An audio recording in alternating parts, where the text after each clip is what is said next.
Okay, good afternoon, everyone, and welcome to our second task force meeting for non-public school transportation. Just a reminder, these meetings are being recorded for documentation purposes and will be posted to our non-public school transportation task force webpage for viewing at a later time as well. Bear with me as I invite some other people in. And also my apologies, I'm working off of a phone as my computer mic is not working, so we'll make it work today. So again, this is our second task force meeting. We should all have an agenda laid out that you've all received. But to start, let's make sure everything works. Our goal today is to work a little bit more in depth on the options for consideration of recommendations. Look at the preliminary results of a survey that was sent out to our public and non-public schools regarding transportation for non-public programs. Again, this is preliminary information that we're receiving.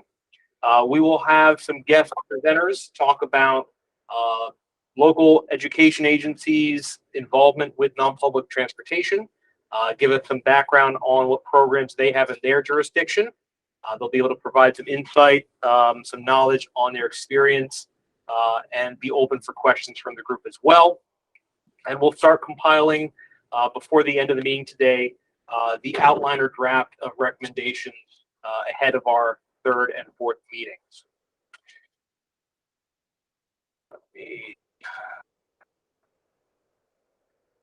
All right. So we do have scheduled today a 2-hour meeting from 1 to 3 p.m.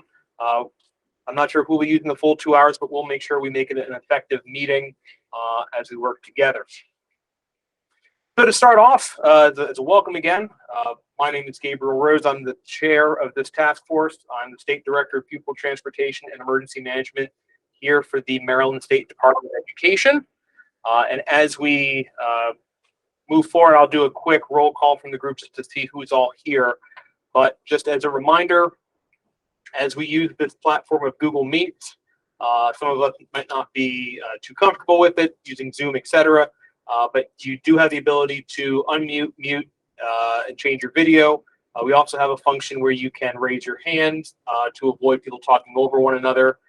And I do encourage you to use the comment section to post any links, relevant information, or questions that you might have for the group that you feel you can't just get to during the conversation.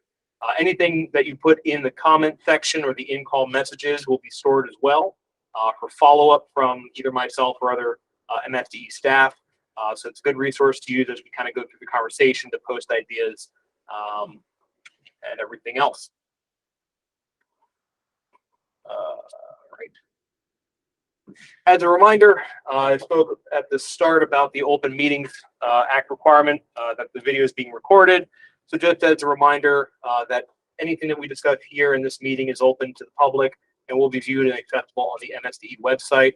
I do want to thank my MSDE communications department on creating that website that it's going to be hosted on. Hopefully you've all been given the link to go and kind of see the layout and access the previous meeting video and agenda, but we'll continue to post things there so that you guys can have access to it and that the public has access as well.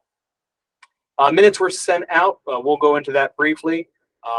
But my goal is to get it out no later than a week prior to. This past time was a little bit late, but we'll make sure that that gets changed in the future.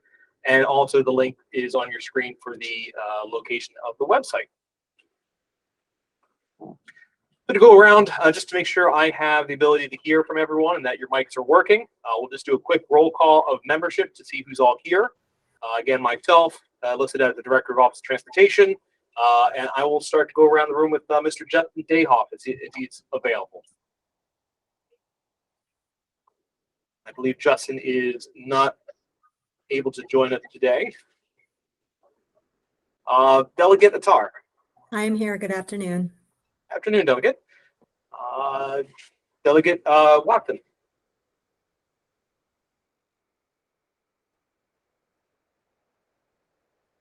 I don't hear Miss Watson. We'll go to Senator Hedelman. I am here and I will be back on video shortly. Thank you. Thank you, Senator. And Senator Corderman. Yes, I present as well. Thank you. All right, thank you, Senator. Mr. Clark. Present. Thank you, Daryl. Ms. Bolden. Ms. Shakira Bolden from Baltimore City. Not hearing anything from Ms. Bolden. Ms. Lynn Harris from Montgomery. Good afternoon, everyone. Lynn Harris. I use she, her pronouns, representing the Montgomery County Board of Education. Happy to be here, and apologies for missing our first meeting. It was a direct conflict with a Board of Education meeting. Understood. Thank you, Ms. Harris. Good to meet you. And Mr. Kenny West from Baltimore County. Yes, happy to be here again. Thank you. All right. Thank you, Mr. West. Mr. Steve Nelson.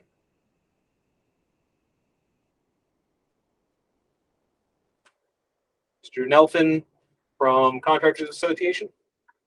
I believe Steve was on, but he may have had to hop on a bus. Ms. Franklin Morris. Hi, present. Happy to see everyone. All right. Thank you. And Mr. Jeremy Joseph. I'm here. Thank you.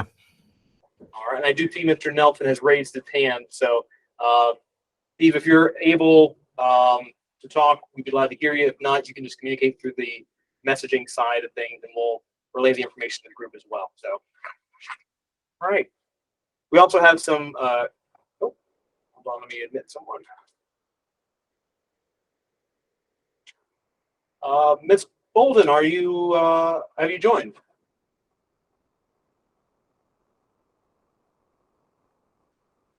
Good afternoon, Ms. Bolden. Looking to see if you can hear us. All right, Ms. Bolden, if you're able to unmute yourself and just let us know that you're there, we can just make sure that your audio is working. All right, if not, you can always post something in the messaging side of things, and we'll make sure we get that information related through as well. Okay, all right, so thank you, everyone. Also assisting us today, Ms. Wagner. Just wanted to say I'm here as well. Thank you. Gotcha. Thank you, Ms. Wagner. And Gabriel, I believe I'm the Senate appointee for the non-public schools. It's not on this membership sheet that you have on there, but it was on one of the other documents. My apologies, Mr. Sullivan. Yes, I'll get that changed, and I appreciate you just reminding me that you're here. Indeed. Thank you. And as we move on, just the other members that will be joining us today, Mr. Deputy Krishna Talor, the Deputy State Superintendent for Operations. I don't believe Dr. Aline is able to attend today, but Ms. Kratzley, who also works in the same office as Dr. Aline, is here to assist as well. She was the one who took extensive notes for me last time that I was able to compile into our meeting minute. So I thank her for working furiously to document and track everything that was discussed. So we'll go then into just a reminder of our schedule. We did have our last meeting was on the 24th of August. Today is our 14th. Our next meeting is in 2 weeks on the 28th, and I'll make sure that we have a reminder of the next meeting before the end of this meeting today, and that you'll get information about this following the meeting. So as we begin, just to review our August 24th meeting, our high-level understanding of pupil transportation in Maryland. Minutes were sent out that will make a vote to approve. But just to remind everyone of the task force goal and the deliverable that we'll be providing. Our goal is to make recommendations regarding the method by which the state of Maryland may support the reduction in use of passenger vehicles for the transportation of non-public school students and policies for busing programs for the transportation of non-public school students.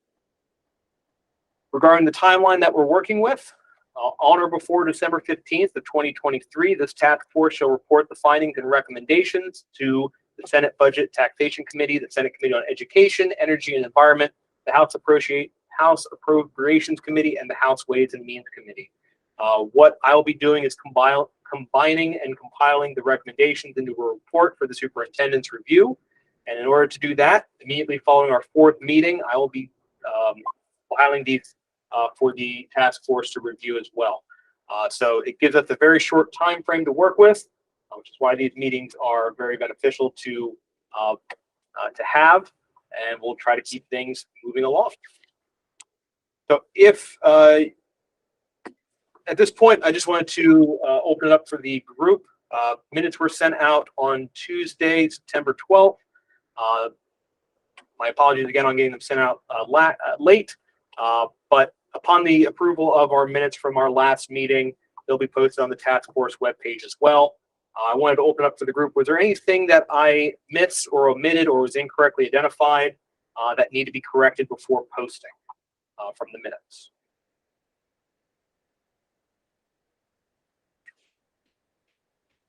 Not hearing anything, I will go for a vote to adopt the minutes as they were presented to you. So at this point, you can all unmute.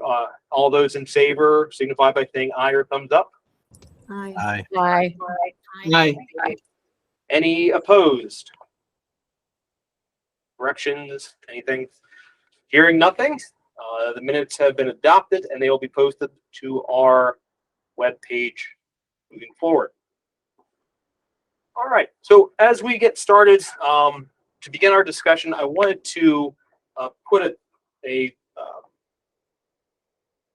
question out to the task force before we get started into the really crux of the focus of our meeting today. As we have a very short time frame to work on recommendations, I wanted to find out from the task force, for one, how we will decide on a recommendation. Having a group of 15 people makes it interesting to have to decide how we will do something, either by majority, how we will decide on what's the final recommendation, if the chair makes that call as well. And lastly, how you want it laid out in terms of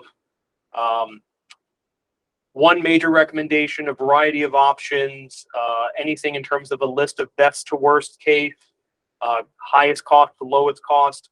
I'm opening up for the group to decide or to provide some feedback. How should our task force be deciding on recommendations and starting compiling these reports? So kind of opening up for your feedback as members to give direction for us as we move forward.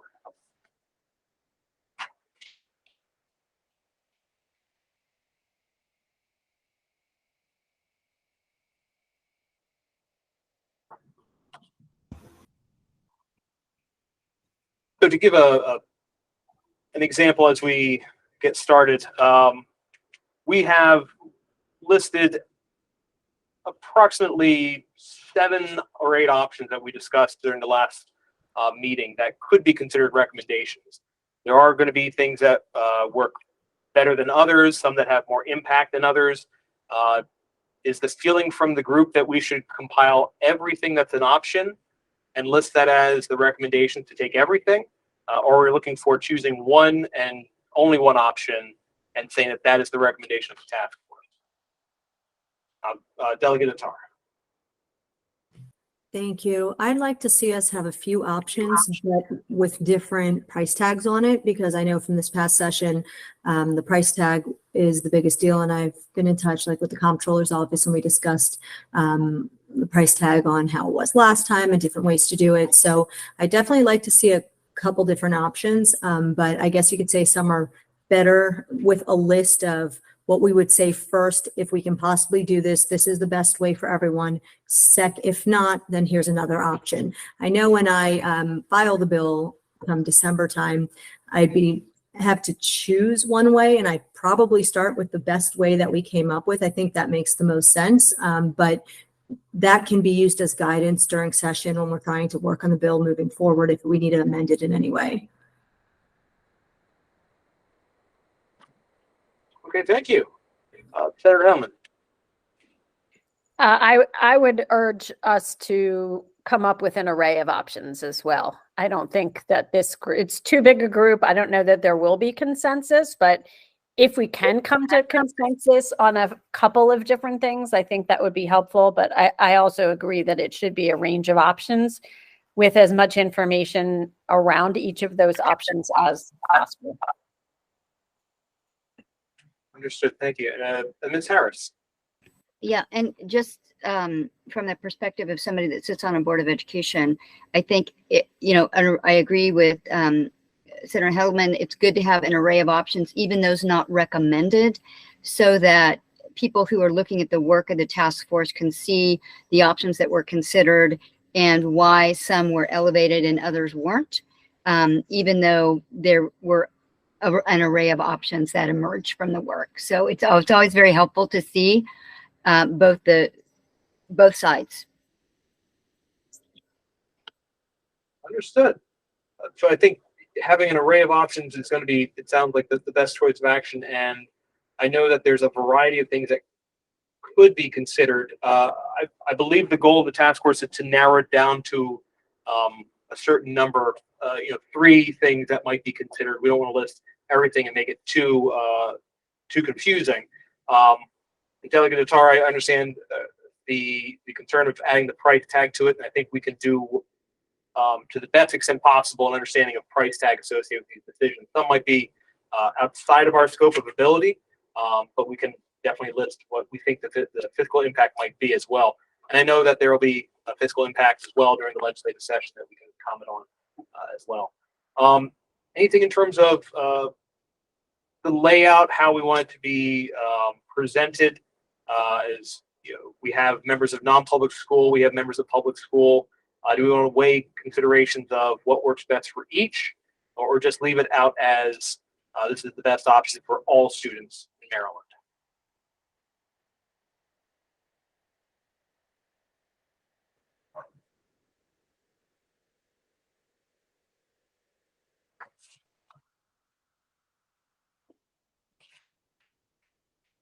Okay. So I know it's an interesting thing to start with right now, talking about making the final recommendations. But your feedback's helpful to understand kind of where my office goes in creating the final document. So it seems as though as we move through these meetings, we're going to start working on cutting down the number of options. I think that's where we're going to get our final limited number. And I see some hands raised that I didn't get to. I see either Krishna, Mr. Delore. No, I was just wanted to point out Ariel had her hands up, so before we went to the next item, we got here from her. My apologies, Ariel. No, that's okay. This was for a point we were just saying before, and kind of how to analyze or how to grade the different options, and if we would want to think about different categories of how to kind of grade these. I kind of analyze these grades based on, like everybody was saying, cost and cost to each of the actors, like the state or a district or parents or the non-public school, the feasibility of implementation, really keeping in mind the goal, which is getting cars off the road and safety for students, and consensus building of what is most likely that we can get all those actors to be on board. So that's a way that in my mind, we kind of just, instead of just saying this one seems great and this one seems like the ideal, but what is it that how is it that we're grading each one? Gotcha. And Ariel, can you speak a little bit more about that? You said there are 3 different things that you listed. Feasibility, I think it was. And so, right. So I kind of frame them as cost, and that's cost to each actor. Right. There's state, there's potentially district, if it's a district partnership, there's parents, if parents are chipping in something, and there's the school, possibly if a school has to put some of it. There's feasibility, which is just like the lift the lift from all those actors. There's impact, and impact based on whatever we're deciding that those goals of impact are, safety, off the road, affordability. If those are, those are what we are defining as the impact. And then kind of the, I guess the tougher to quantify, just like the consensus building buy-in potential. So really, I would say it's 3, because the consensus building is a little amorphous. Okay. So yeah, it sounds like there's obviously a grading process that we can take with these recommendations. So as we narrow it down, I think that might be something we can start to lean towards, creating a method of which we can, as you said, determine the impact for the parents, the schools, and the reduction of vehicles on the road, all in combination to hopefully lead to that goal of student safety, as you indicated. So thank you for that feedback as well. Anything else that we can use to consider on how we will guide or draft recommendations moving forward?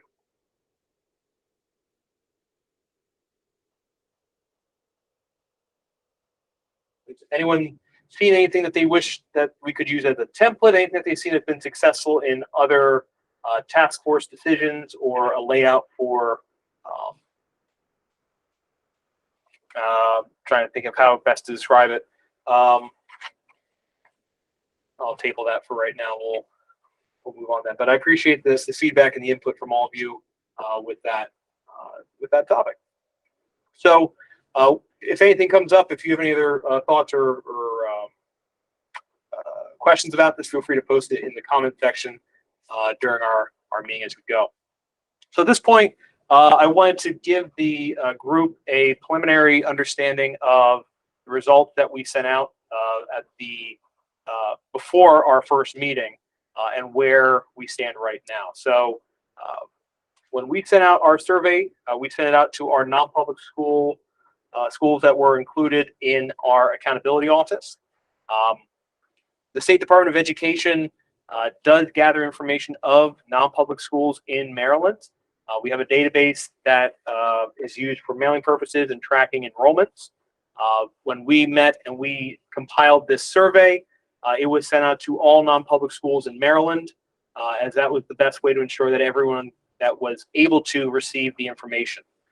When we sent it out with a letter that clearly indicated what the survey was intending to do.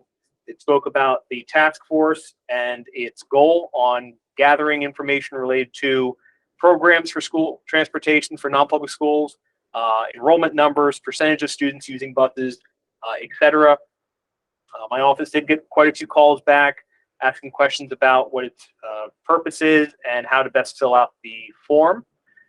So just to give the group, the task force, an overview of what was asked. Again, we simply sent this out via email to all that had email addresses on our record. It was also mailed out to all the addresses that we had on record as well. We have received some letters back stating that the location was vacant, has moved, and our accountability office is looking into those schools to make sure that they get the survey and we have correct information. But simply indicated, they put it in their email, whoever was filling it out, their first and last name and their title, the school identification number. That was for our accountability office to ensure that the information that they had on record was correct as well. We did have some schools that had multiple identification numbers, so we're in the process of cleaning up that information to make sure that when they fill this out, it's filled out for that school for one time only. And lastly, the school name as it appears on the mail that was sent there. We asked questions about their busing program. We asked if they have a busing program at their school.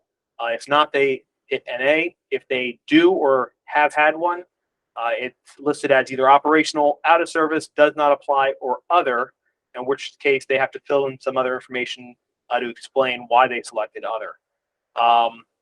We asked for the name of the programs. This is the bus company, the school system that's transporting, everything else that deals with the program per se, if it was or was not in operation. And we asked for locations on where the administrative offices were for the busing program, and they needed to put the address in as well. So the data that we gathered was sent out to the group prior to this meeting, and it is a rough bunch of data. I tried to compile it into the 4 different options of out of service, operational, not applicable, and other. But my goal is before our next meeting is to really get into the specifics of each answer to clearly indicate what each school system responded with, what's correct, and also clean up those schools that really aren't applicable to this survey, those that deal with non-public school students that are being transported by the public school in those situations.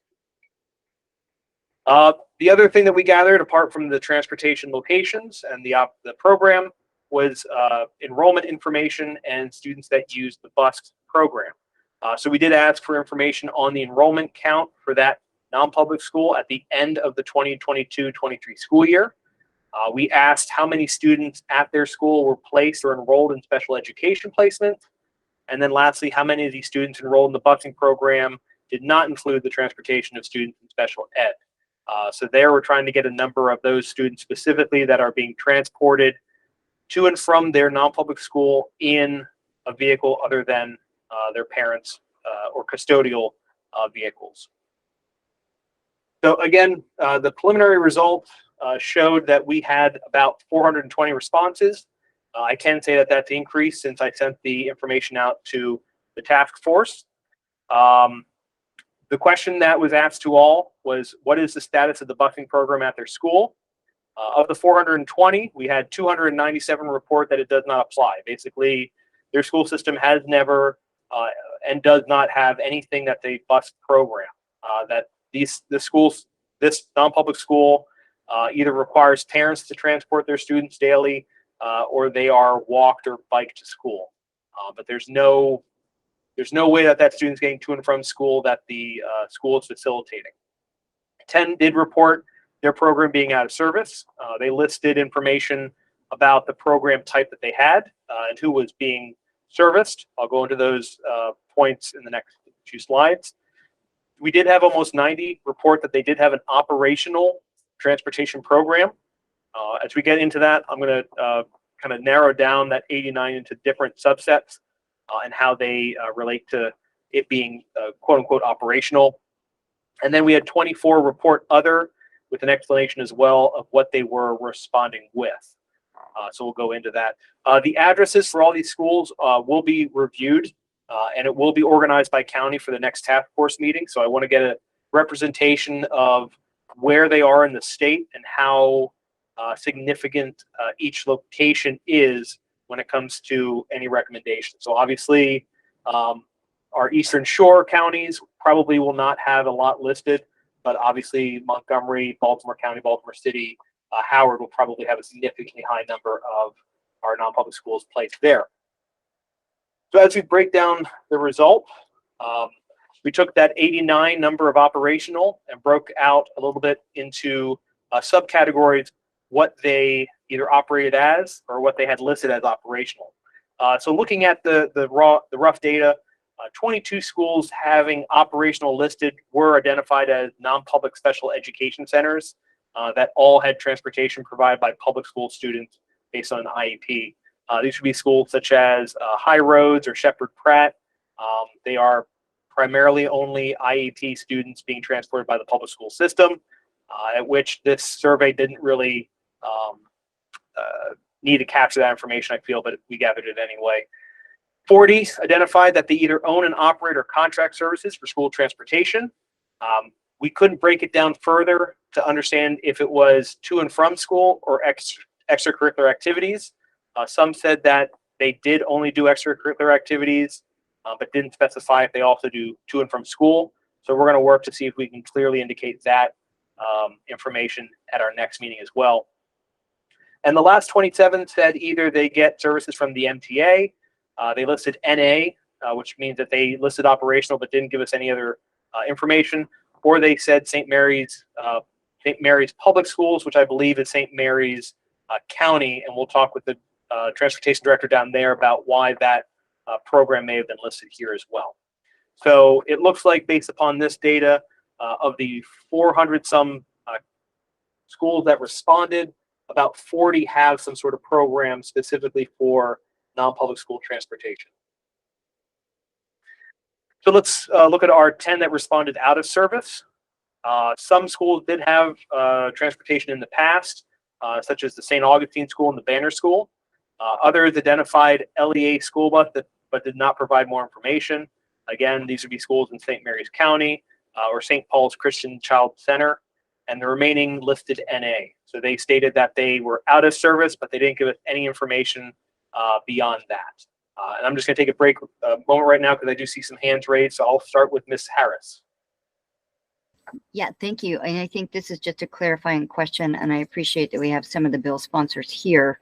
As I read through the spreadsheet, it looked like some of the respondents were programs that provided not, you know, pre-K to 12 education, but pre or before or after care programming.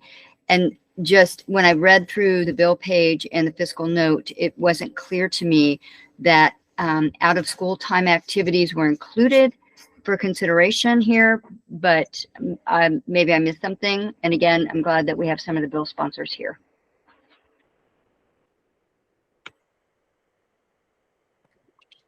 Sure. I didn't know if Delegate Attar, if you wanted to respond. Thank you. So the bill did not specify anything about that. It didn't say one way or another. That is something we can look at moving forward, but we did not specify in the bill this past session. All right. Thank you, Delegate. And we'll move to Mr. Quarterman. Thank you. Just one thought real quick, as I was going through the survey there, as you're going over it, and thank you for providing that information. And almost to a follow-up that the rabbi had asked the last time we got together, I noticed in the survey, 2 of the non-public schools that are in my district, they are provided transportation by the school districts in Pennsylvania. Because for those that don't know, in Western Maryland here, Washington County, where I'm just 5 miles from the state line or less than that. And so I know it was brought up last time as far as different states, how they handle non-public school transportation. It was brought up specifically Pennsylvania, because I don't think Pennsylvania responded to a previous survey. But again, just wanted to bring that back up. It does look like a neighboring state is providing transportation through their school districts to non-public schools in Maryland. So if there's a model there, I don't know if we got any information on that. I think that was discussed last time that we're going to look into that to see kind of how those districts are handling that to, so we don't have to completely reinvent the wheel, but maybe have something to look at per se. Understood. And unfortunately, I've attempted numerous times with Pennsylvania, and I have not had much success. I believe their point of contact for school transportation is through their MBA. I've reached out to as well their School Bus Contractors Association, and I have not gotten anything back. But I can say that I have heard back from New Jersey. Their model is similar to Pennsylvania, it appears. So I'll be able to provide an understanding of what New Jersey has, which, if I'm correct, is similar to what Pennsylvania also does have for their program. But thank you all for the feedback and the questions as well as we move on. But thank you. So just to summarize again, the survey results that we got, we talked about the operational out of service. My goal is to gather some more information to equally represent those locations and to have some data points on locations where they are, and also those that listed NA. Now that we have the contact information for the schools, I can reach out to them and dig a little bit deeper to figure out why they listed what they did, but then not expand upon it. So I'll go through the last 2 options that they filled out. The one with other, we had 24 respondents listed other, and it needed to be broken down into further data points. They either indicated that some transportation was provided, it was not provided, or they wrote NA. Some schools identified that they provide transportation to field trips, but not to and from school. So they were confused about it. They wrote out of service or operational. Some state that they transport some, but not all students. So we're going to follow up with them to figure out what the difference is there and why the different categories. And a lot of them listed NA. So again, they selected an option, but then they didn't expand upon it as requested.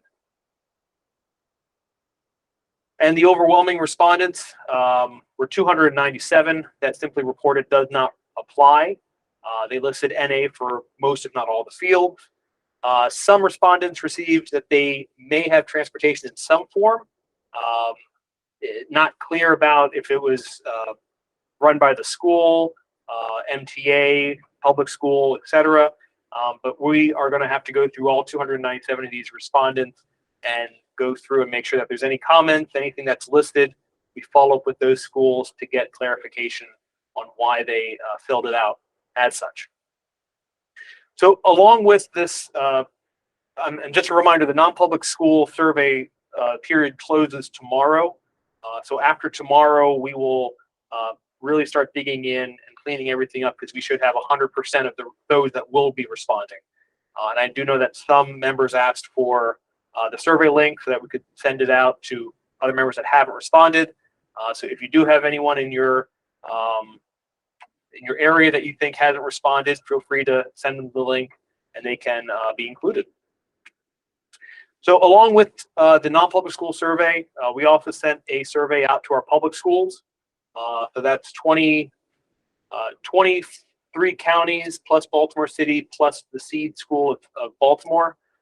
And we requested information very similar to what the non-public schools were asked. Does your school system provide transportation to non-public schools that are not IEP place students? And we received numerous responses, and I want to provide to the task force the responses that said yes. For right now, as it stands, we have 6 respondents that said that they do have a program in their county or school system that provides transportation for non-public school students. Anne Arundel County responded yes. When I tried to get more information from them, I did not receive a response by the time of this meeting. So I will be following up with them as well following this to find out what schools those students might be attending. Carroll County Public Schools, they responded that they do transport a small number of students who attend St. John's Catholic School in Westminster, which is directly adjacent to West Middle School. These students have been allowed to ride Carroll County school buses, provided that there is room on the bus and the students board the bus at a scheduled West Middle School bus stop. So apparently just a long-standing tradition, an agreement between the private school and the public school on transportation. We also received information back from Charles County Public Schools. Again, a small agreement between the public school system and Archbishop Naley that the students that attend the Archbishop Naley and pay tuition receive transportation from the county. Apparently, this is something that has been occurring in Charles County for decades. Here, the program is organized so that the private school students ride with general ed students to their neighboring zoned high school, and then are provided a shuttle that takes them directly to the school from the high school. So they are all bused to, one bus picks up all public and non-public school students and takes them to the public school high school. And then from there, another school bus takes all those that attend the private school and takes them to the school from there at the shuttle service.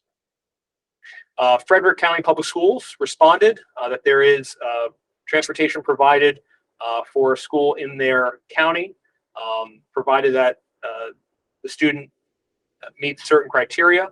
And I'm not going to go too much into this as we have a representative that will be speaking more about this during our meeting. The other 2 counties that responded back in the affirmative was Howard County Public Schools. Here, it's in Howard County Public Schools policies and procedures that any students that attend parochial schools will receive transportation provided it's in line with their policies. The service, again, will only be provided on a space available basis along existing school bus routes designed to serve public schools. And parochial schools that receive state aid are not eligible for transportation services. And lastly, Montgomery County Public Schools. This is the understanding that's currently in place that Montgomery County Public Schools transports to Jewish schools for dismissal only. One receives service Tuesday, Wednesday, and Thursday, and the other Monday through Friday. Montgomery County has had a contract in place for these services with both schools and are provided transportation in alignment with MCPS board policies. So I know Senator Quarterman talked about the other states and their responses. New Jersey, after talking with their representative in length, I think I have a basic understanding of how their state organizes that service. One thing just to be aware of with New Jersey is compared to Maryland with our 24 school systems or LEAs, New Jersey has 593. Their law requires that all public school districts that offer transportation to their students also needs to provide transportation to students attending non-profit schools located within 2 to 20 miles from the location, if it's elementary or middle, and 2.5 to 20 miles for high schools from their home. The student must meet age requirements for their resident district and be enrolled in grades kindergarten through 12 in their non-public schools. What New Jersey has is an option for parents to take. Either they can be provided transportation by the public school system, or they are offered aid in lieu of transportation where they receive the amount that would be comparable for the student cost. That's what they receive. The students are said to remote from school, which is the classification used by their state for reimbursement purposes. And whenever a school district is required to provide transportation to students attending regular public schools, students attending non-public schools who meet these district requirements may also be entitled to the transportation services. One thing that New Jersey has is a per pupil rate or expenditure amounts. This is created in their New Jersey state budget. This is a flat rate that started back, I believe, in the early 90s and has increased every year based upon the consumer price index from the Philadelphia area. For the 2023-24 school year, the rate is $1,165 or a daily rate of $6.47, which is the total 1,165 divided by 180 school days. The way that this program works, to my understanding, is that the school system has to receive the application from the parent. They then provide either the accommodations with the bus or are told that they have to be provided the aid in lieu of transportation. The school system gathers that information and then is reimbursed by the state. So if there's any information we want to expand upon in New Jersey, I can reach out to do that. But at this time, I see Senator Quarterman has a question. Yeah, so on the New Jersey one, it's referenced to that 1,165 that you just referenced. And I know we discussed a couple weeks ago of what Maryland's kind of cost per student was. I know we had it broken down for each LEA per se, but I think it might have been Justin that we were talking to. It was going to try to find out what the number was statewide, what the average cost, per pupil was on a statewide. I didn't know if we ever came up with that number, which I guess would mirror what this New Jersey number type is. Yeah, understood. And speaking with Justin, he wasn't able to attend the meeting today. I know that he is intending to attend our next meeting in 2 weeks. And I'm going to be giving him time to discuss how school funding is provided, how they determine different rates, speaking about the blueprint, I believe, as well, how that might change school funding. We have not calculated school individual student cost per transportation. As we provide funding in a general sense for the student enrollment and non-public, the number based upon student enrollment and students with disability that are transported by the school system. So we can break it down to a number, but I wouldn't say it would be as well representative of the specifics of each county because we have a variety of different ways that students are transported. Montgomery County, obviously owning and operating their own buses, that cost per student travel might be significantly less than a county that might do contracted transportation. But I will table that and have hopefully Justin speak about that more at the next meeting. Maybe get you a closer representation that you requested, Senator Quarterman, and I'll let Justin know. Okay, so that is a preliminary information from our school systems. Again, my goal is to clean up a lot of the data, make it understandable for the task force members, and hopefully have a complete understanding of our non-public school transportation in Maryland for our next meeting. So what I wanted to do at this point is provide some of our guest speakers to present on some programs that they are aware of and have overseen. They have graciously offered their time to present their experience for the group. And I will start with our Director of Transportation in St. Mary's County, Mr. Jeff Thompson. Mr. Thompson is the Director of Transportation in St. Mary's. And he's here today to talk about a program that I believe is run by their county on non-public school transportation. So at this point, Mr. Thompson, if you're able to introduce yourself, and the floor is yours. All right, good afternoon, everyone. As Mr. Rose said, I'm Jeff Thompson. I'm the Director of Transportation for St. Mary's County Public Schools here in Southern Maryland. And so we definitely have a little bit of a unique program set up in St. Mary's County. So I'll try to go over that here in a few moments. There's a lot to it. So any questions, don't hesitate to ask. But St. Mary's County, Southern Maryland, we have, and in the public school system, we have about 18,000 school students. You know, our county is about 125,000 in population that we have down here right now. So, you know, right now we have approximately 5, 6, 7, 10 private schools in our county, and that transportation is provided by the county government, completely independent of the public school system. And I can speak on some of the aspects of it because about 10 years ago, I did a study because there was a push by some for us to merge the two systems together. And so I reviewed and went over the different items. And we still to this day actually do some things together and work together on a lot of items, but they are still an independent, separate system within our county. The non-public school system, they have 36 buses that are separate from us. They transport 630 students that live within St. Mary's County, and their budget is about $4.2 million that is paid exclusively out of the local operating funds from the county government. So it's not state funding, it's no other funding, it's just county government funding, and it's operated under the Department of Public Works and Transportation through the county government. They transport these 10 schools, one of them being like a Mennonite school, that they pay no taxes, but they get transportation to their Mennonite school. We have 5 parochial Catholic schools that run K through 8, or actually pre-K through 8, then 2 Catholic high schools. One's a larger school. I think it has a population of about 800 students. And the other one's a smaller, newer school that opened a few years ago. We have a Christian school that's K through 12, and then a Montessori school to add to that. Now, under me, I do have a charter school, which kind of operates a little bit similarly to the private schools because they kind of do things independent of the school system, and so we have to account for that.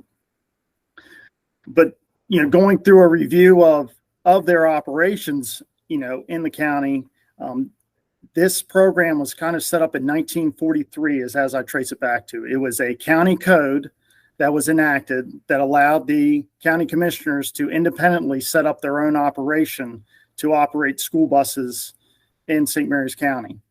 At that time, I would say that we probably had more parochial schools in the county than we did public schools when this went into creation.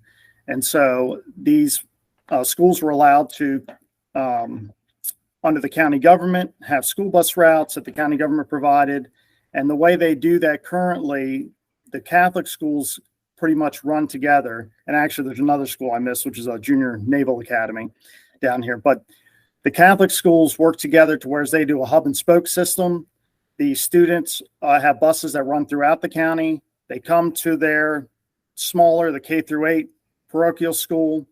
Then they transfer on to another bus that then takes them to the high school if they are going there, or even to some of the other Catholic schools. And so they work together. They have a calendar that's basically determined by the Archdiocese out of Washington, for the most part, to run under the same calendar system. Now, the one thing is the elementary or the K through 8s or pre-K through 8 schools, they have to operate on a longer school day and the high school operates on a shorter school day in order to accommodate those shuttle times because they're shuttling to and from in the afternoon.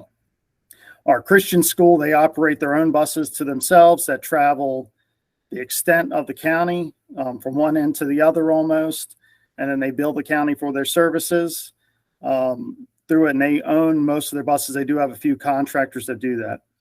Most of the buses that are operated in the county are operated by contractors, similar to the way most of our buses operate. We have a few buses we own, but almost 90% of our buses are contracted, and the contractors or the buses for the non-publics run under contractors the same way. And even a few of them do both systems, the non-public and the public school system in St. Mary's County. They, some other pieces of information, their calendars, they're set separately. They don't necessarily have school zones.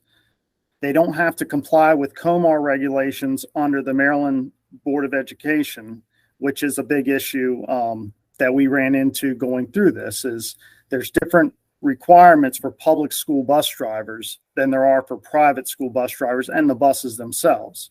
For example, in Maryland, public school buses have to be the maximum extent is 15 years. Some counties still stick to 12, but there are a number of counties that are at 15. Private school buses can run as long as they want, like some other states do, but public school buses cannot. And there's extra training for public school drivers, some other different aspects of that. We have a public school database under the MSDE that private school drivers are not part of. We ran into some different issues when we went through this process of thinking about combining systems. It's definitely inefficient the way the non-public system runs here, because those buses are basically doing one route with a minimal number of kids typically, and then doing the shuttle. Our public school buses, the way to be more efficient is to run multiple routes, multiple tiers, and transport a high number of students. So in our county, talking about cost per student, for regular students, it's about $850 per student that we spend transporting regular route students. The parochial schools or the private school system, they're spending about $6,600 per student to transport. Now, our special ed students, though, we spend probably $12,000 per student transporting our students that are on special ed lift buses. So you got a range there of the different categories of how those things go. But there was a lot of concerns. When we talked about merging, the private schools did not want their students to ride with public school students. A statement that was made was it's a door-to-door experience for them, and they didn't want that to be interfered with when going through this. So that was a big concern about the mixing of private school students with public school students on buses. But that would be the way to be more efficient, is to have those buses do more items, mixing of students, have buses do multiple tiers. But we would have to have gotten more into the calendar adjustments and controlling the calendar for those schools. The school times, we would have to be more in control of the school times in order to make it an efficient plan to be able to do both operations together. If you don't have control of school times, you don't have control of the calendar to coordinate them together, then it really creates a lot of inefficiencies with the way the operations run. And also school zones. Having school zones, if the buses can just go wherever, it creates a lot of inefficiencies too, because you can have one student that lives a good distance away that the bus is going to, and that really increases the cost. For our charter school, we ran into this when we first started their operation. They get money through the public school system, but we actually determine their routes and bill them, so to speak, for the services. But we had to limit down their zone in order to create equity amongst who gets bus transportation services and how bus stops were determined and who doesn't. Because otherwise it got to where you have the haves and have-nots, and you couldn't justify why one student got transportation, one student did not. One student had to walk out, one student did not. There was a lot of difficulties we had with those, with the charter school when we first set it up. But today we have a zone for them that they operate within buses. They have to pay for the service. They do schedule their own calendar. They have their own buses. It is inefficient and expensive, but that's their choice to operate that way. So there's a lot to this. I'm here for any questions or anything that you might want to ask about how we do it, but we have two separate systems in St. Mary's County that we operate, one under the county government and one under the Board of Education. They have their own routing system, their own buses. They both say St. Mary's County Schools on the side. They both are yellow, but they have 2 digits on the side and ours have 3 digits on the side. That's how you tell the difference. All right. So thank you, Jeff. And I know we're going to have some questions to populate, but I just want to make sure I was understanding. So the Department of Public Works oversees these 36 buses, 630 students with a local funds being used to cover the $4.2 million for those buses. And those buses that are being used by that program do not serve your public school at all. These are buses that are used just for those private schools to and from school. Like you said, one trip in the morning, one trip in the afternoon, right? Yes, they may do a shuttle. They may do field trips for the private school, but that's yes, that's the extent of it. They don't do public school bus routes. All right. So thank you, Jeff. I will go now to questions from our task force members, and I see Ms. Harris has her hand raised. Yes, hi, thank you, Mr. Thompson. This is fascinating to me. So just wondering, as far as how engaged your St. Mary County community is, and they are fully and transparently aware of the funds the county spends on non-public school transportation, as well as the lack of regulation over the vehicles and drivers that are in use to provide that non-public transportation at public cost. Yeah, I would say that it's been going on so long that a lot of people do not realize the separation between the two, because they see a yellow bus and that says St. Mary's County Schools and they assume they're all the same. And that's part of the reason why they don't say St. Mary's County Public Schools. It's because they all seem the same. The parents and guardians of the students, they know it because they have to go through a different department. It's a different setup. So they all realize that there's a different process for it and a different program. But the general community, I'm not sure if they're necessarily aware. Now, many of our elected officials in the county come from our private school setup. So they are very supportive of what the program is, and they have been over the years. So they're not necessarily inclined to make adjustments to what it is. But the general public, I would say, probably is not necessarily aware of the separation. And do you believe that the parents, the private school parents who use the services, are aware that there are less safeguards around the buses and the drivers? Yeah, I would say that they're probably not fully aware of what goes into it, what the differences are between the two systems. I will say that there are less requirements on the non-public, but they do try as much as possible to follow what we do. And in fact, I let their drivers join us in our trainings to try to be as consistent as possible in what both of our buses are doing, because it makes it challenging when you have two buses that say St. Mary's County Schools and one's doing one way and one's doing some, like a bus stop one method, and one's doing a bus stop a different method, or you have one that goes into a neighborhood and one that doesn't go into the neighborhood. You know, it makes it difficult with those folks. So we try to coordinate as much as we can to try to eliminate some of those differences. And I appreciate that, because it's all about the kids in the end. So yeah, thank you. All right. So Jeff, one other question that I had is for expansion of this program,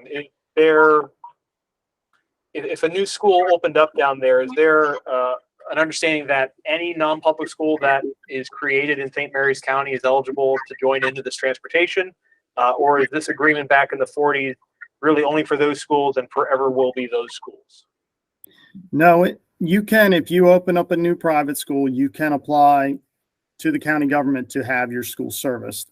We do have one of the Catholic schools, high schools that we now have, the Chesterton Academy, is actually fairly new. They're only about 4 to 5 years old. They have a very small student population, but they are new and they are receiving transportation services from the county government. And we do have other schools that, even despite this, that have had financial issues and have had to close. Understood. Thank you, Jeff. Any other questions for our St. Mary's County Transportation Director representative? All right. Not hearing anything right now, Jeff. I appreciate your help and your willingness to participate. So thank you. No problem. Any questions, don't hesitate to ask. All right. All right. Moving from our Southern Maryland county, at the request of the task force last time we met, there was interest to get the previous director of Montgomery County Transportation to speak about a pilot program that was run, I believe, a few years ago. At the task force request, I made contact with Mr. Todd Watkins, the previous transportation director, and asked that he speak about this pilot program and a little bit of understanding of how Montgomery County transportation was provided for private schools. So at this point, Mr. Watkins, are you on the line? I am. Thank you, Gabriel. Can you hear me okay? So, I hear you fine. So, Mr. Watkins, at this point, I'm going to give the floor to you. If you can just give us an idea of a little bit about Montgomery County Public Schools transportation in terms of numbers, fleet vehicles, et cetera, and to talk about that pilot program that we asked you here today to talk about. Sure. So I can speak about numbers. When I retired about 2 years ago, we had 210 schools in the district, around 165,000 students. In the transportation system, we had around 1,210 school buses on the road each day. And it is a entirely county-owned and operated transportation operation. And so with that, I'll jump into the pilot program. So we entered into a pilot program with Montgomery County, and it was actually a county project that wanted to, it had many of the same goals you guys were talking about in your meeting here about getting cars off the road and making things safer for students. And they wanted to see what we could do with setting up some transportation systems for some private schools. The county funded the program in the very beginning, and then after the first couple of years, the county funding kind of backed off, and schools that wanted to continue in the program had to pay the expenses themselves. We used extra capacity of the buses in Montgomery County, similar to the what you put up about other school systems there. Montgomery County has a local ordinance that says that private school students who want to use available seats on Montgomery County public schools buses can do that.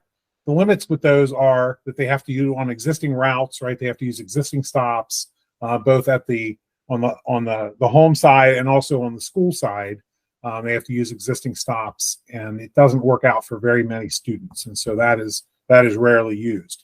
But we tried to take the extra capacity in terms of available kind of slots for routes in the existing school bus fleet to try to see if we could serve any private schools. The two Jewish schools that you mentioned in your previous slide are kind of leftovers, holdovers from this pilot program that continued using the transportation. Jeff alluded to this a little bit. Public schools have typically very small catchment areas around the neighborhood school, right? So it provides great transportation efficiency because you could send out buses that don't go very long distances, and they are able to serve an area that's concentrated with students that go to that school. They're able to pick up a lot of students in a short amount of time and miles and take them to the school. Magnet programs don't work that way. They're public magnet programs. They're not very efficient because the catchment areas are so large, and it takes so many miles and so much time to get from one student to the other. It's hard to fill a bus in the available amount of reasonable ride time you have to get to a school. And it's also hard that if you rent a longer route, not only do students have long ride times, but they then you can't use the bus to do anything else. So as Jeff said, his private school buses only make one trip per day.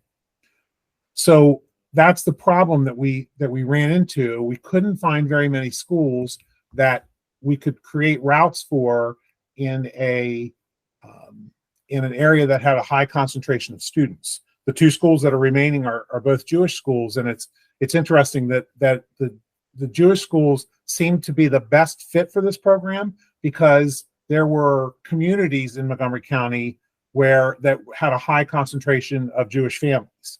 And that's why I think we saw more Jewish school participation than other private schools.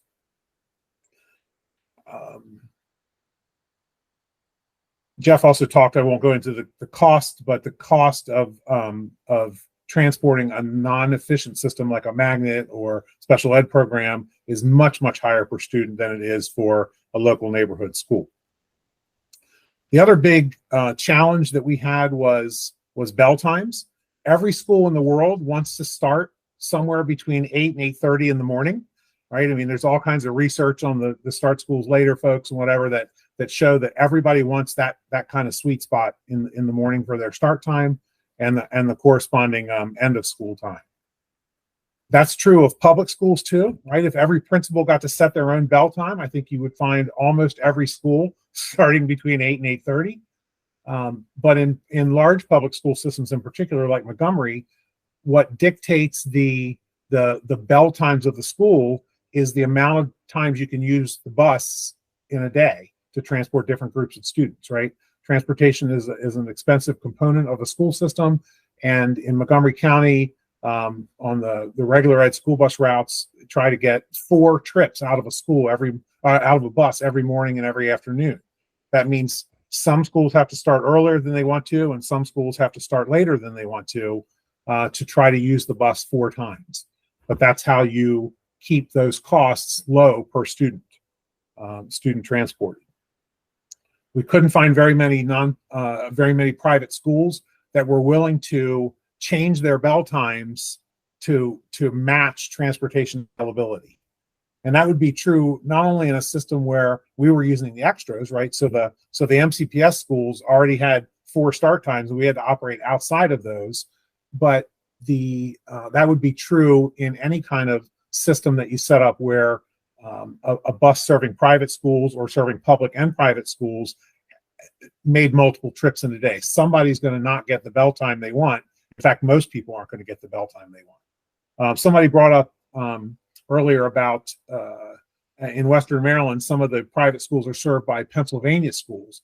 I think the reason for that is that Pennsylvania has hundreds of small school districts, right, that have limited opportunities to get multiple trips out of their buses. So many of the buses in Pennsylvania school districts make 1 trip or maybe 2 trips in a day. And so that's why they're able to then go serve a private school without too much adjustment to their bell time. So the bell time thing is a big issue, and we found not very many schools willing to make adjustments to be able to use buses when they weren't otherwise being used for MCPS schools.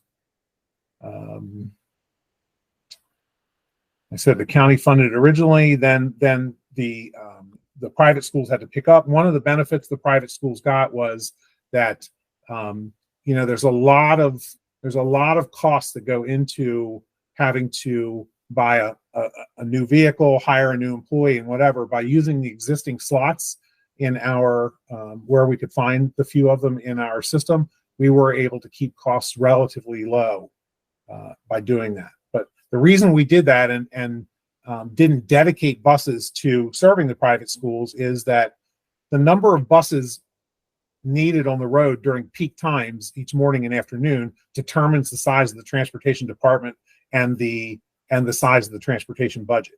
And so we tried to do our pilot program without purchasing of additional vehicles and hiring of additional employees. And so that's what required such a drastic, in many cases, adjustment to bell times that we saw. So that's kind of what we did. We have a few schools still doing it, but not very many. And whether it was free, paid for by the county, or whether it was funded by the schools themselves, it was small in both cases. And so I think I will leave it there and see if you have questions. All right. So thank you, Todd. And quick question for you. for your recollection, do you recall how many private schools Montgomery County might have that would have been that this may have been expanded to? Any idea how So many? I'm doing this from memory, and this was back in the early 2010s that we started this pilot program. But as I recall, it was a small number, 10, maybe 15 that tried it. It was typically one trip or whatever, and it was times that they weren't very happy about. Understood. All right, I do see some hands raised, so I will start in order. Ms. Hedelman. Thank you.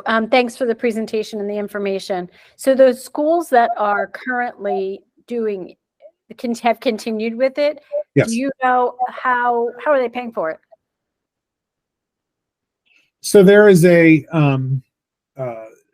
MCPS allows daycares and other agencies to use buses when they aren't otherwise being used for MCPS purposes. And there's a rate. There's a per mile and per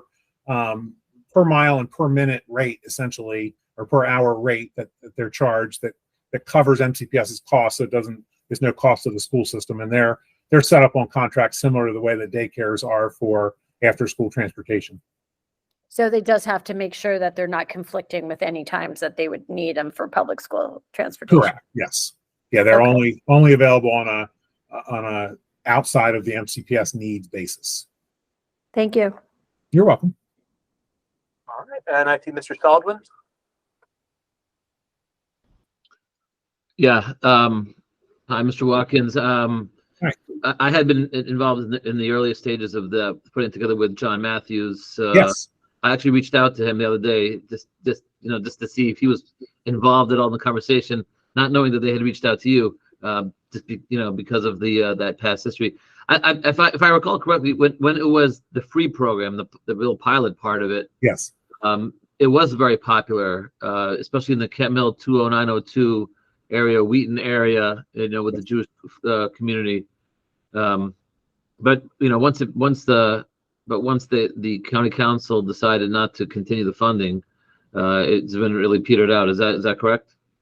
Yes, it did. And like I say, that pocket of that heavily Jewish area there around Kent Mill, and we saw that around several synagogues right throughout the county that people would buy residences close by. It worked very well there. And so I think it was popular within that pocket, but when you looked countywide, it didn't really, its popularity didn't spread outside of those pockets. Right. But yes, it did trail off after the free program went away, but it never was widely popular, I would say, on a larger countywide basis, even when it was free. Yeah, thank you. All right. So thank you, Todd. I don't see any other questions at this time. So anything else for Mr. Watkins? All right. Not hearing anything, Todd. We appreciate your attendance and your help today on providing a historical viewpoint for Montgomery County with this pilot program. So thank you for helping us out. You're welcome. All right. Moving from our Montgomery County location, I've also requested or asked a director from Frederick County, Fred Puntanera, to attend to allow us an understanding of an agreement that his school system had in Frederick County. So, Fred, are you on the line?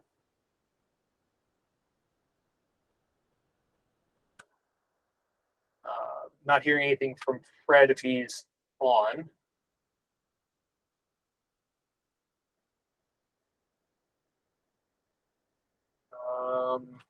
Bear with me as I check to see if he's able to join. I see Fred is joined, but he is still muted. Fred has left the meeting, so he must be having some IT-related issues. But let's take a moment and see if Fred's able to join us again and gives him the ability to talk about his program. Fred, we see you. We can't hear you. If you are able to, there should be a call-in line option for the meeting as well in the Google Meets.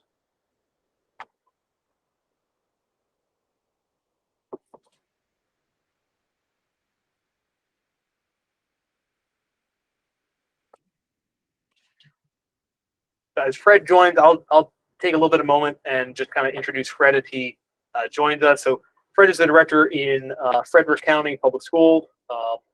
His department operates their own vehicles similar to Montgomery County. Fred has a increasing area, obviously, as its proximity to DC and Baltimore. So for Fred, we're looking at how he's incorporated his program that he oversees with his operations of quite a few hundred buses in working with a small private school agreement up in his jurisdiction. So we've heard from Mr. Thompson from St. Mary's, contractor county, and how the county actually funds the transportation. And Todd was able to give us an understanding of Montgomery County owned and operated, but also funded from the county as a pilot program. So I see Fred may have joined us now. Fred, I see your mouth moving, but I still don't hear anything, unfortunately. All right, so what we'll do at this point, Fred, if you're able to continue to try to join, we're going to move on with our point. But if you ever join, just give us a shout out, and I'll give you the floor. All right. So for those that are still with us, some questions that were still up that I wanted to propose to the group members that attended. If there's any follow-up questions that we had from the group in terms of the implementation of the program. I know Todd talked about the pilot program. Todd also talked a little bit about, I think, the issues of understanding discipline between the students. So I'll start with our second question. And Jeff and Todd, I see you're still on. If you're able to unmute and answer some of these questions. The school systems that you oversaw, you're a part of. How did your school system deal with things such as student discipline? Having a private school student, a public school student on the same bus. I guess this would be more for either Todd or Fred if he was able to talk. So I can deal with that. So other than minor discipline issues on the bus that the driver could handle themselves, maybe moving one student from one seat to another or something like that, we asked our public schools to really handle the discipline issues on school buses. And we did the same thing with the private schools. We tried to keep a relationship, or somebody at one of our depots had a relationship with the appropriate person in the private school, and any discipline issues were referred there for handling by the school. Gotcha. And anything in terms of, I think I heard the calendar was a concern. How do you deal with, say, if the public school is closed and the private school is open, or vice versa? Who gets transportation? So I'll do that one too, and then let Jeff jump in. So calendar is a big challenge. It's a big challenge not only when you try to work with private schools like we're talking about today, but it's a big challenge with the ManSEF schools, the non-public special ed facilities. Running different calendars is a big challenge, particularly when some schools decide to do early out days on different days and whatever. It really messes with the logistics of the system. We just did our best to negotiate what we could, and in some cases we were able to still provide the private school transportation on the day when MCPS schools were closed. If it wasn't a holiday, we sometimes could do that, but most of the time it was the transportation was only available to the private school on the day the MCPS buses were running because MCPS was open. Gotcha. Okay. And Jeff, same question for you. For your county down there, did they follow the same calendar as the public school, or was theirs completely separate? Yeah, they're completely separate. The parochial schools and the Christian schools, they run a completely separate calendar. Same as our charter school, they run a separate calendar. And what that ends up going to is they almost have their own buses dedicated because of the conflicts on early dismissal days and days off and other items. You almost end up having dedicated buses, which then exponentially increases the cost of it because they can't service other schools, because our big issue is trying to get kids consistently to and from school. And when you have these ever moving schedules and changes and trying to make accommodations during early dismissals and days off, then you end up with problems and kids not getting transported and bus delays. And so they end up having their dedicated buses, but it ends up being quite expensive. Now, just for school closures, like a snow day though, they follow what we do. So any decision we make, they do. So if we close schools, I give them a call, let them know also that they're going to be closed. And some of their drivers are actually certified drivers with us, and we have a all-call system. So they get our messages in the morning when I put it out. So they know also directly. But yeah, it creates a lot of challenges not having the same calendar, the same schedule with those things. And then student discipline, the schools do handle it, but I will say that we have more restrictions on how we can handle students' discipline in the public school system than what the private schools do. They have a lot more options available to them about how they can handle student discipline in the schools and on the buses. All right. Well, thank you, Jeff. And I see just a quick comment here from Ariel about the Montgomery County pilot. What was the cost of the county to run the non-public busing? Just as a quick. So I don't remember the total cost, but they were billed, the county was billed the same way that the private schools are now billed. We took a kind of a fully loaded rate, what it cost to run a school bus per mile and per hour.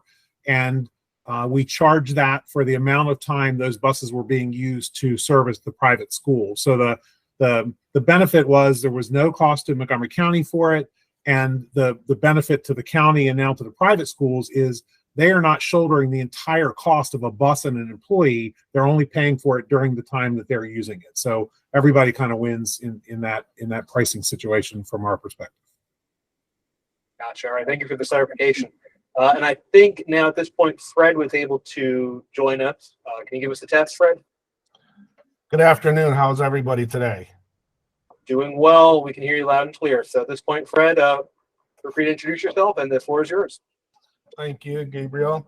So good afternoon, everyone. My name is Fred Punturiero. I'm the Director of Transportation for Frederick County Public Schools. And it's a pleasure to be here with everyone this afternoon.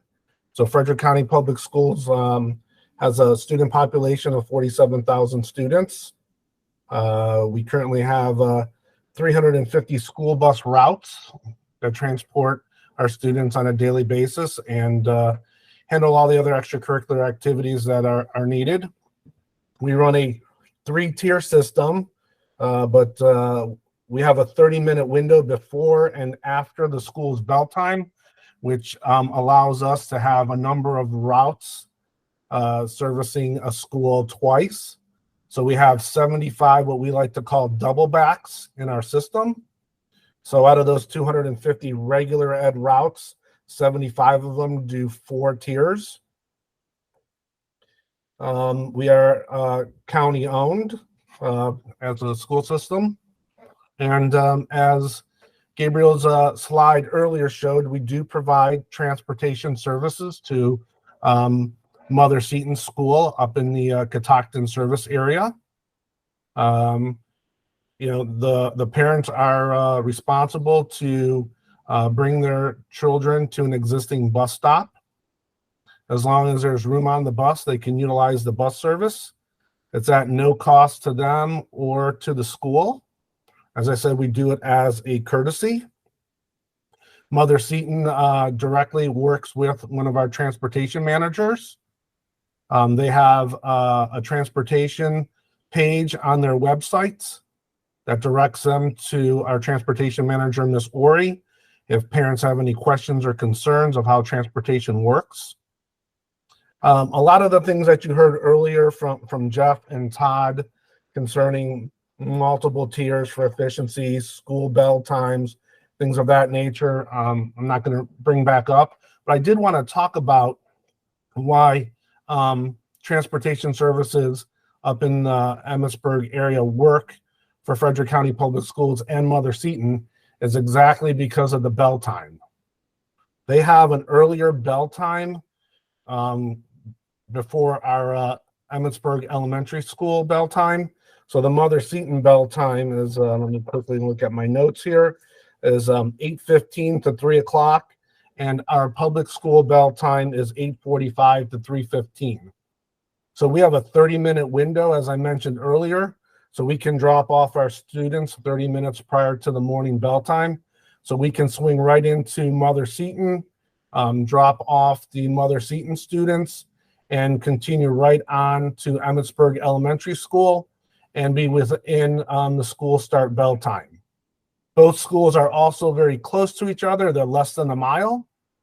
So that, works very efficiently for us to allow any Mother Seton student that would like to utilize the bus service.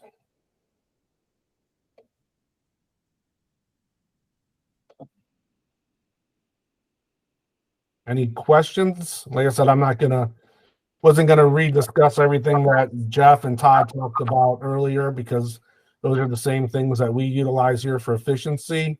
But this is how it works well for us in supporting non-public students for Mother Seton.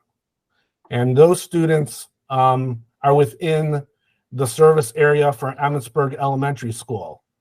So we do not transport students outside of the Emmitsburg Elementary School to Mother Seton. Gotcha. Well, thank you, Fred, for the information. And just a quick question. I see some hands raised, and we'll get to them really quickly. Has there ever been a push to expand this program outside of Mother Seton to any other private schools in your county? So, that's a great question. I've been a director here for 12 years, and no other schools have reached out to us. Prior, when I came on board, St. John's, which is down the street from us here, we did provide that service in the past, but we haven't been providing any service at this time. Okay. Thank you, Fred. And I see hands raised, so I'll start Ms. Harris to begin. Yeah, thank you very much. My first observation is that, dealing with the climate crisis is sort of mission critical right now. And so since greenhouse emissions from transportation are one of the biggest parts of any school system's carbon footprint, getting whatever school system needs to get students from point A to point B working together to minimize the number of the volume of miles driven on the roads should be, elevated as a priority. Driving extra miles we don't need to drive.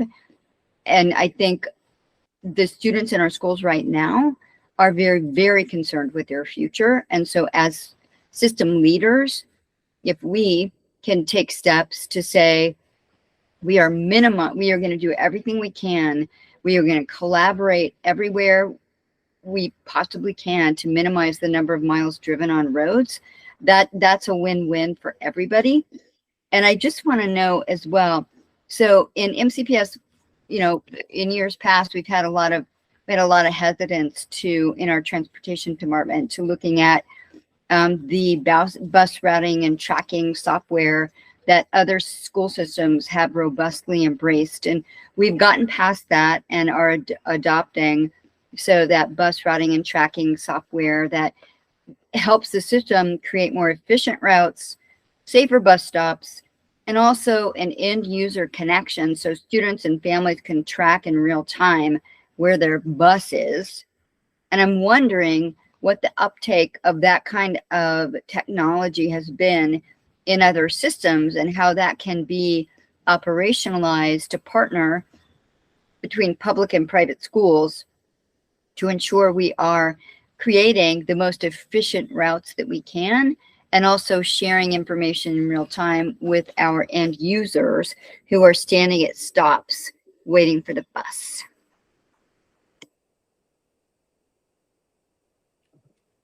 Understood. And Ms. Harris, you were asking the county that presented if they have anything like the routing system or tracking that you spoke about? Yes, or anybody here. We're adapting now. We're late to the table. We should have done it years ago, but we are doing it now. And, there are systems across the country that have been using the bus routing and tracking software for over a decade.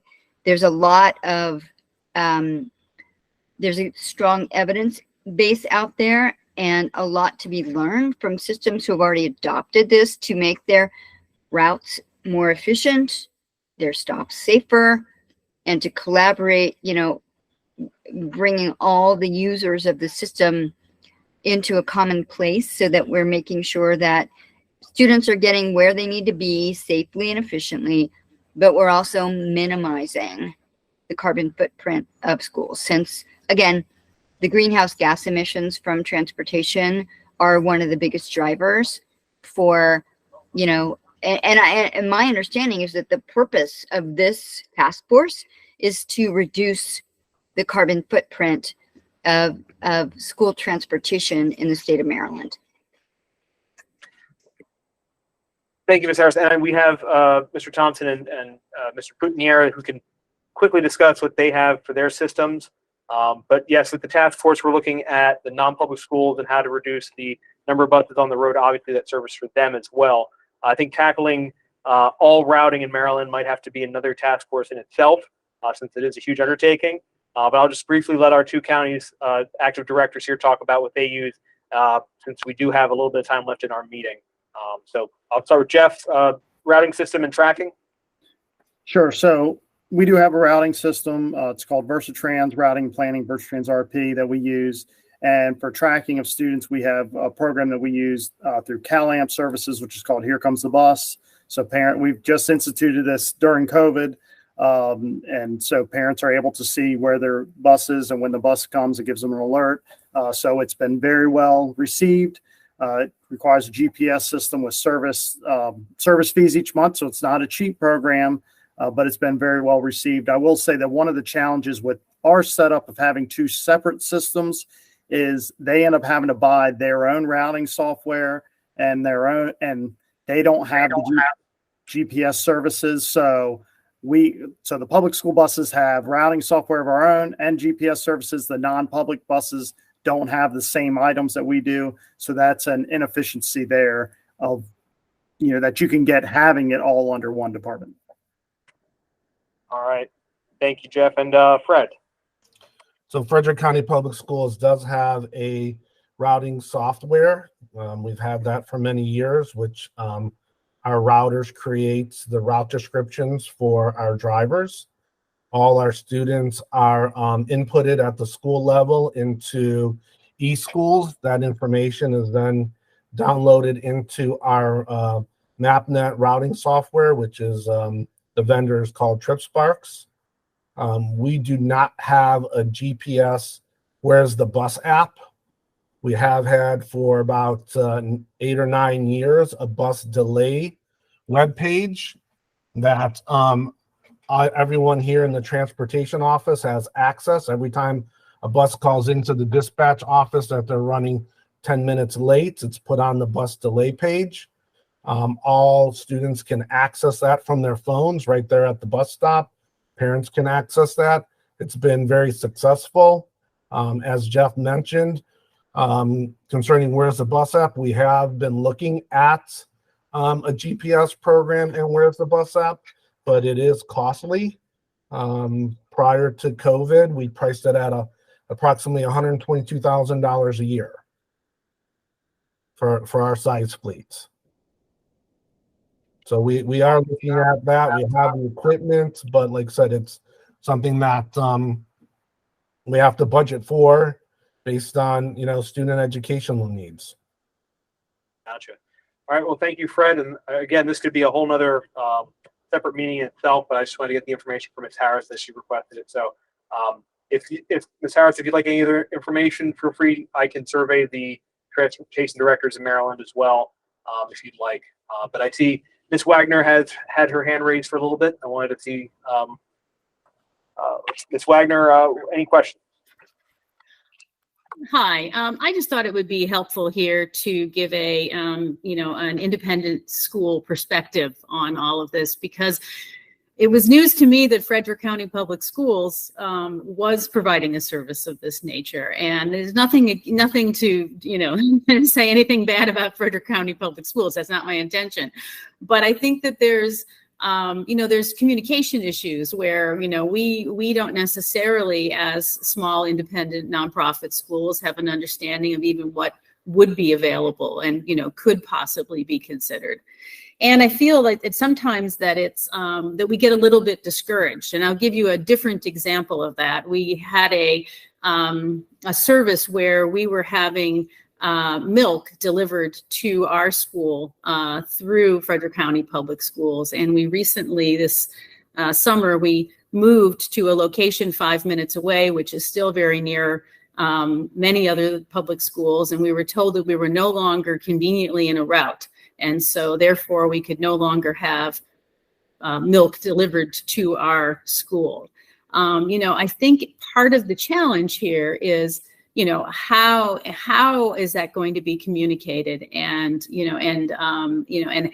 what will be the process for working through it? We're a small school of around 100 students. So it's not as though maybe that we would be considered as, the change for us would be considered as impactful in other places. And yet, I think there is within Frederick, the city of Frederick itself, it's rapidly growing and expanding. And I think it could be valuable to look at some of these things. So I just wanted to kind of give that perspective. Thank you, Ms. Wagner, and appreciate that's why you're here to give that perspective as well. Right. Thank you. All right, and I'll skip past the follow-up questions because I think we asked a lot of our presenters. I think we got a lot of this information as well. If there's any other questions that you would have for any of these directors, please shoot me an email. I can forward it on to them and get a response back to the members before our next meeting. But as we've now gone through these programs that have been in existence or are still in existence, we're going to move into now our next guiding question, which is obviously, what are the options to consider as recommendations for non-public school transportation? We've heard a variety of them, and hearing everything from last meeting until now, even with a comment from Ariel before the meeting started, which I was able to include, as we currently stand, we have about, I'd say, 10 recommendations or so that we could use for consideration. So obviously, a lot of the things that we talked about during the last meeting, the first one was obviously the increased awareness of the MTA transportation program.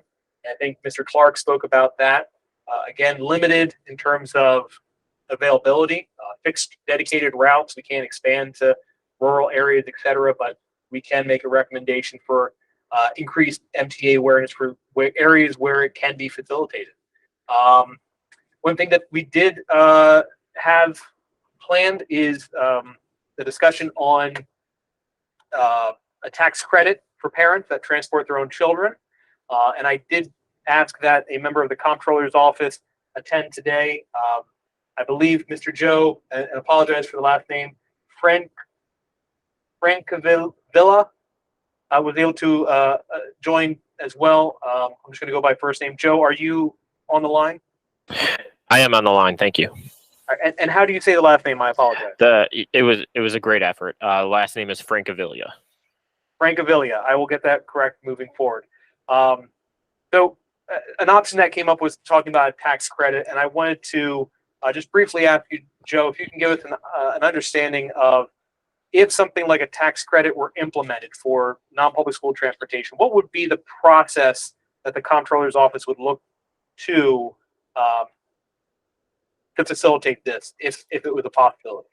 Yeah, that's a great question, and appreciate the invite to be here. And thank you to the bill sponsors who brought this last session. I have been in communication with the bill sponsors about our role. And just up front, I want to be clear that the comptroller's office is here to talk operations and what we can and can't implement.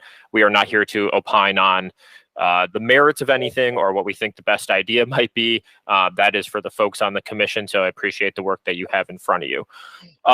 So I can actually send this, and Mr. Rose, I'll send this to you to have on file. We submitted a letter of information last session and then updated it with two different options for the actual operational facilitation of something like this. And so our recommendation typically revolves around if it is a tax credit, it needs to be administered by an agency that has some kind of oversight over the operations of that tax credit. So whether it be MDOT, whether it be MSD, Our office is purely money in, money out. We are not set up necessarily to validate, does this person actually qualify or not? That needs to be done by an agency who has more of the operational background on something like that. So I'll send around our recommendations on what it could look like should MDOT or MSDE administer it. We are fully able to make sure tax credits happen on, people's forms, whatever way that this commission decides to go.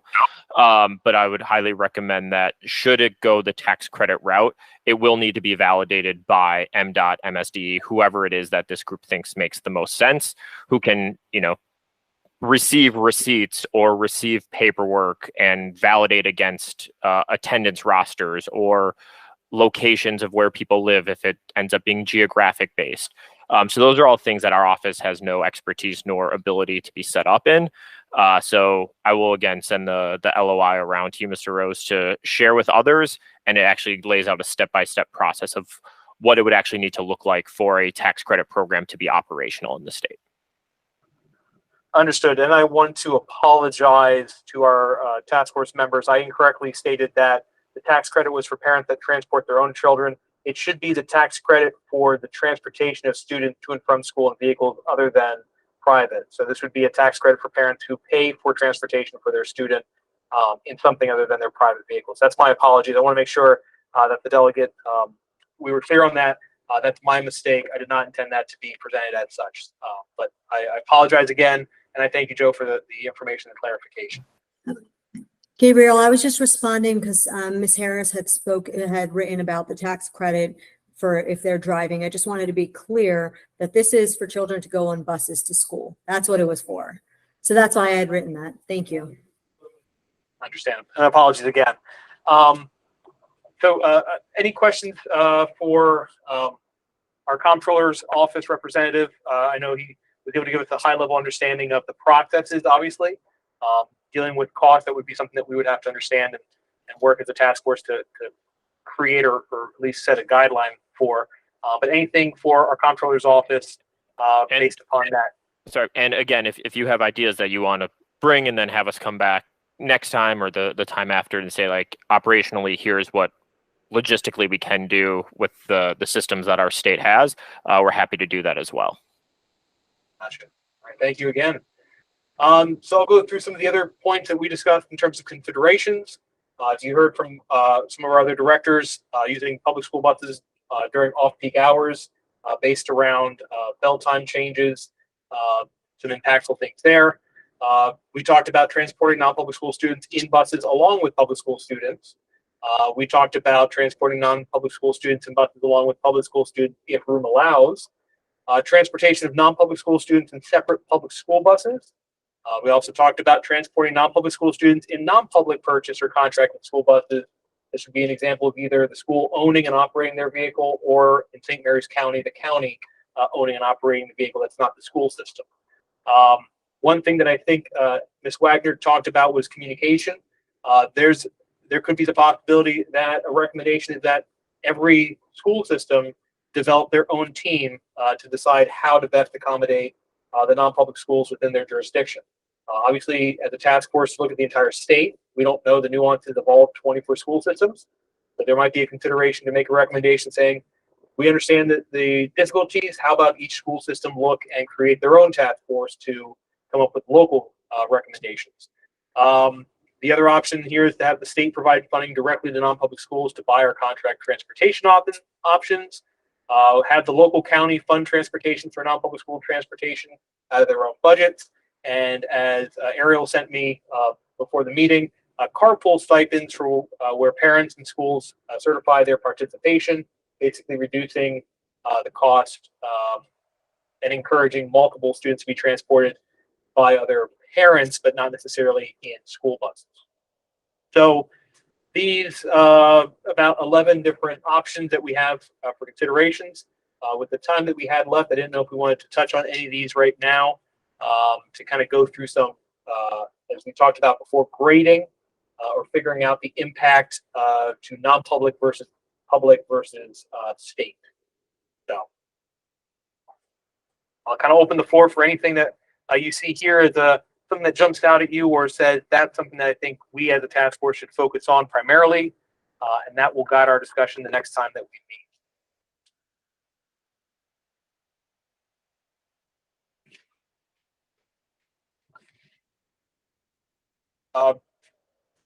Mr. Talor. Thank you, Gabe. So the task force members can send additional options for you for consideration, for the consideration of the committee for the next meeting, and that's how we're moving forward here. Yes, if there's anything we haven't discussed that comes up in between now and our next meeting, please send it to me. I can include it in our options right now for considerations. It seems that we are looking at a wide variety, and now as a task force, we need to narrow it down and start working on, as I talked about at the beginning, how do we create the recommendations and limit it down so it's not overwhelming for Delegate Attar. I'd like to go and see, just to reiterate with some of our members, Mr. Clark from the MTA. I think the first one that we had up there about the awareness of public transportation option. Were you able to talk briefly again about how your program of MTA might be able to be increased, or how outreach might be beneficial? Yeah, thank you guys for that. As far as MTA, we currently serve public schools, of course. We have a robust program to serve public schools. We do serve some parochial schools in Northwest Baltimore and Northwest Baltimore County. However, we do have space because our service, it goes all over our operating area. We do cross a lot of the public schools that are listed, such as like Archbishop Curley. I know that was listed in the spreadsheet earlier. We go right past those schools. For us, it would be just a process of creating different patterns or trips that just stop short on that particular route that serves that area anyway, and kind of goes into the school or just stops at the school, just so we can put the school name on the front of the bus, or like the neighborhood or something like that on the front of the bus, so we can specify that, hey, this bus is particularly for those students that attend this particular school. So we could do things like that. I mean, there are a lot of like private schools. It just makes me a little bit apprehensive at the number of trips we would add to our service in order to achieve this. But I mean, it is something achievable that we can do, depending on, I mean, the bell times doesn't really matter, but it really, for us, it just depends on like the number of trips, the number of students who attend the schools and things like that, how many students would be riding our bus. And then also we'd have to work with them on like infrastructure type things, like how are they going to identify themselves as students of these parochial schools or private schools or non-public schools. And, so our operators understand like this student is going to this school. We do offer free service for Baltimore City public school students. They use their ID card currently, so we have something in place, but it would be, kind of put the onus on those schools to pick up there and pick up these pieces. But I don't think it's a terrible idea. I mean, we also do outreach already with a few parochial schools or non-public schools, where we offer like just advice and knowledge of how to use the bus system to get from where the student lives to the school. Like a lot of times parents or the schools will come to us and they'll invite us to the school, and we'll have like a little transportation table where if the kids are taking public transportation, we just let them know what buses, what existing service or routes that we have that would take them from home to the school already. We just don't I guess we don't go directly to the school. We don't, take out specific trips to serve that school. But something like that in our regular servicing area, like we're not all over the state, of course, but in our regular servicing area, we could add some trips in to serve those schools. All right. Well, Mr. Clark, thank you for the information. I'm glad to hear that it's something that could be implemented or at least expanded with it. Sounds like little, I don't want to say little, but not as significant impact as you worry. I know that there's limitations, obviously, to the MTA in your service areas, but obviously to increase the information and availability would be key to at least help with some portion of that population. So, Mr. Jeremy Joseph, I see your hands raised. Yes, thank you. Mr. Clark mentioned Archbishop Curley, and I appreciate that, and thought that I would just weigh in as well. We have an urban campus. We're located in Baltimore City, and so the suggestions that Mr. Clark had could certainly help those students who maybe are city residents. About 20% of our student population comes from Baltimore City, but we serve a sort of a wide geographic range, and I think that's probably true of a lot of non-public schools, especially on the secondary level, where we will draw students from across the metropolitan area. And so from my perspective, in addition to what Mr. Clark offered, I think on these options to consider, those that are most appealing, I think to us would be those that are connected to the student and his or her family, as opposed to those that are connected to district or counties, because of that particular reason, that we'll see that our students come from Baltimore City, Baltimore County, Hartford, Anne Arundel, and so forth. And I imagine that that's the case for a lot of private secondary schools. Understand. Thank you for that feedback. And I think I saw on the side a common question. Do private school students have to pay regular fare on MTA? And the response from Mr. Clark was that they do currently pay fares to use the service. Yes, they do pay regular fare to use the service right now. Gotcha. Okay. So at this point, I know we're getting close on time. I just wanted to give the ability for anyone that would like to add anything that we haven't discussed already.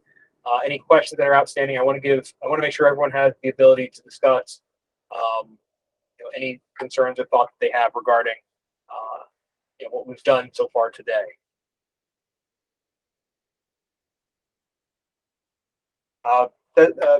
Hedelman.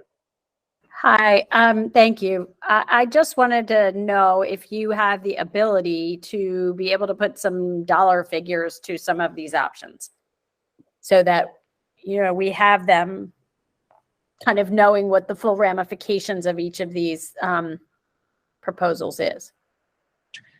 Understood. And I think the first part that we did was we sent out the survey. So at least now we have an idea and understanding of the enrollment numbers of the private schools. If they have programs that already exist, we can look at creating a ballpark estimate of kind of an impact of cost. It's going to be very difficult in terms of understanding a cost when it comes to some of these options, especially incorporating private school students into public school existing routes, because some deal with contract with drivers, some are owned and operated by the school system. So I think it'd be difficult to narrow it down to a really small or specific number.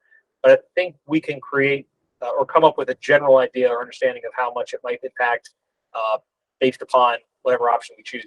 If not, we might be able to have an understanding of just as we talked about before, grade with something. So we might have to identify, let's just say, if every private school had to buy their own buses, that would be a significantly high cost impact. And we might have to just rate it as a high, not being able to really understand how much that would cost. So that might be the issue that we have. Ms. Wagner, I see your hands raised. Yeah, I just want to add, we currently have 2 buses, but we just don't operate them in this way because it's not cost efficient for us to do so. So, there may be ways that they're just not being taken advantage of. My issue is if we look at the transport non-public school students in buses along with public school students, if room allows, for example, that doesn't to me really say that much is going to change, because that if room allows seems like the out if in fact it becomes complicated. And so giving some agency to the private, the independent schools, and or the parents, I think is really, if we're really trying to do this, this is really probably where we're going to see the most change. I loved hearing, about the idea of the public transportation option being free for students, for example. That's something that certainly seems like it could be done fairly easily. But for me, I've got little ones. I've got pre-K through 8, so it's probably not going to be that impactful. So just as we're talking about some of these options, I just wanted to voice that. I appreciate it, Ms. Wagner. I think that's great to hear. I see that Mr. Sodwin, you posted something. Do you want to briefly talk about that?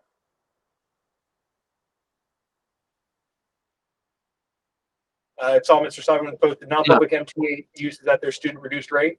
Yeah, that's just there's a student rate, so it's I think it's like 50 cents less. It's like $1.50 is the student rate. As I mentioned in the last call, our office is the liaison for the 4 Jewish Day School campuses that participate in Local Link 92 with the MTA. So we do the bus pass purchasing in bulk, from the MTA store, and then people pick it up locally in the neighborhood for use. So it's not free, but it's not full price either. So there's been conversation over the years about trying to see if the all students ride free initiative could go beyond the public school students as well. But that conversation hasn't gotten that far, yet. Understand. And that might be one of these combination recommendations where we could use multiple things, saying that some might work best in some jurisdictions. Obviously, for St. Mary's, their MTA program doesn't exist. So whatever option comes up to public school transportation for private school students would be increased there. Whereas in the inner city, that might be more the MTA's coverage and a recommendation of maybe cost reduction for those students of some sort. So I think that's a great idea as we move forward. So I know we're getting close. Actually, we are at our end goal here. We've gotten through a lot of our presentations, data, and survey that have been provided. So I know we've absorbed a lot over the past 2 hours. So I just wanted to give anyone last chance on any outstanding questions, comments, or issues that we wanted to just bring up before we close our meeting today. Again, I want to make sure I'm inclusive of everyone. I don't want anyone to feel left out in this conversation. We're all, subject matter experts, and you're all very helpful to keep this conversation moving. So with that, our next steps, my office will have some work to do before we meet again. We're going to go through that data that we collected of the survey and really try to provide to the task force clear indication of where all these schools are and what exactly their programs are that are in existence. I'll be working with the counties that were identified that have a program that were not identified here with presentations to understand how it works there. And I will, as Senator Hedelman asked, look at financial costs, or we'll have to look at an impact of costs for these different options. So as Ariel stated, kind of a grading system that we'll have to come up with for our next meeting. So as a reminder, our next meeting is 2 weeks from today, I believe, September 28th. Same time, 1 p.m. to 3 p.m. on Google Meet. I will make sure that I send out the correct link this time on the email. If there's any interest to have presenters, members of the public, attend any of the meetings, please shoot me an email. I can include them in the invitation. But is there anything else above and beyond what we talked about that the task force would like ahead of our next meeting? Any data, presenters, or anything else that the task force would like? And again, you can email me at any point, and I can add that in. as well as any different topics you want presented on specifically for our future meetings. And again, this is the task force webpage, the link that you'll have access to as well. And with that, I thank you all again for your participation, your membership, and your willingness to take part in this meeting. So you should get a copy of the presentations today, as well as a summary of the video when it's uploaded to the website. And if nothing else, I will talk with all of you again in 2 weeks' time as we reconvene for our third meeting. So thank you, everyone. And with that, I wish you all well. Thank you. Thank you. Mr. Rose, this is Sharika from Baltimore City.